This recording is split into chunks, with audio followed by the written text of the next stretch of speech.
If you already know Excel 2003 and want to get up to speed fast with Excel 2013, you're in the right place.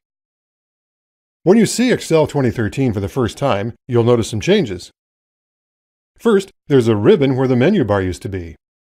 All of your favorite commands are still there, but now they're easier to get to. For example, here's where your formatting buttons are.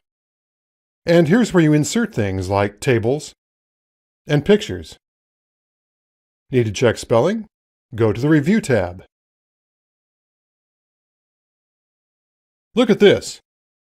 Styles, pictures, diagrams, tables. New ways to use analysis and design tools, like charts.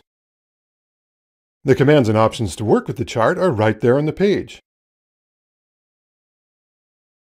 The file format is new.